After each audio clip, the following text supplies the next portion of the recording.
ஜெயிச்சு முதலமைச்சராக இருக்கிறார் விஜய் அறுதி பெரும்பான்மை பெறல, 107 இடம் தான் பெற்றிருக்கிறார். 118 இடம் வந்திருந்தா தான் மெஜாரிட்டி. இப்ப அவருக்கு வந்திருக்கிறது 107. 108 வெற்றி பெற்றாங்க, ஒன்னு ராஜினாமா பண்ணியாச்சு. 107, அதாவது திமுகவுடைய கூட்டணியில் நின்று வெற்றி பெற்ற கட்சிகளை அண்டி அடுத்து அவர்களுடைய ஆதரவை பெற்று தான் இந்த ஆட்சி ஓடிட்டு இருக்குது. கம்யூனிஸ்ட் யார் கூட இருந்தது? மு.க. ஸ்டாலின் கூட. அதே போல காங்கிரஸ் யார் கூட ஜெயிச்சது? மு.க. ஸ்டாலின் கூட.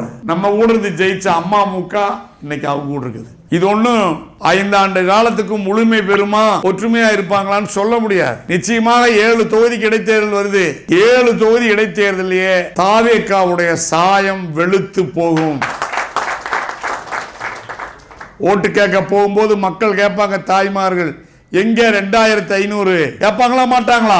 எங்க 6 சிலிண்டர் கேட்பாங்களா மாட்டாங்களா? வேலை இல்லாத பட்டதாரி இளைஞர்களுக்கு மாசம் எவ்வளவு தரதா சொன்னாங்க? 4000 ரூபாய் எங்கன்னு கேட்பாங்க. அண்ணா சொன்னார், பேரறிஞர் அண்ணா, சிலரை சில காலம் ஏமாற்றலாம், பலரை பல காலம் ஏமாற்றலாம், ஆனால் எல்லோரையும் எல்லா நேரங்களிலும் ஏமாற்றி விட முடியாது. நிச்சயமாக இந்த 7 தொகுதிக்கு இடைத்தேர்தல் எப்ப வந்தாலும் விஜயன் ஓட்டு கேட்க நடிகர் விஜய் வரும்போது கண்டிப்பாக மக்கள் கிளர்ச்சி செய்வார்கள். எப்படி கூடி நின்று அன்னைக்கு வரவேற்றாங்களோ அதே மாதிரி கூடி நின்று எங்க 2500, எங்க 6 சிலிண்டர், சொன்ன வாக்குறுதி எல்லாம் எங்க, விவசாயிகளுக்கு கடன் தள்ளுபடி கந்தரகோலமாகி போச்சு. கடன் தள்ளுபடி கந்தரகோலமாகி போச்சு. எதையுமே செய்ய முடியல. சொன்னதை எதையுமே செய்ய முடியாத ஒரு ஆட்சியாக நடிகர் விஜயுடைய முதலமைச்சர் பதவி 3 மாச காலம் தமிழக மக்களுக்கு எதையுமே செய்யவில்லை. எனவே இந்த ஆட்சி நீடித்து நிலைத்து நிற்காது.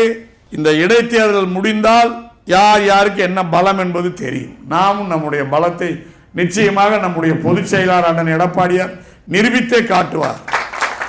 நிச்சயமாக அவர் ஆண்ட காலத்தில் செய்த நல்ல பணிகள் இப்போது நடக்க போவது இல்லை என்பதை சொல்லி, எடப்பாடியார் நமக்குள் இருந்து உருவாகி வந்த ஒரு சக்தி, நம்மால் உருவான சக்தி, நமக்குள் இருந்து உருவான சக்தி, நம்முடைய தலைவர்.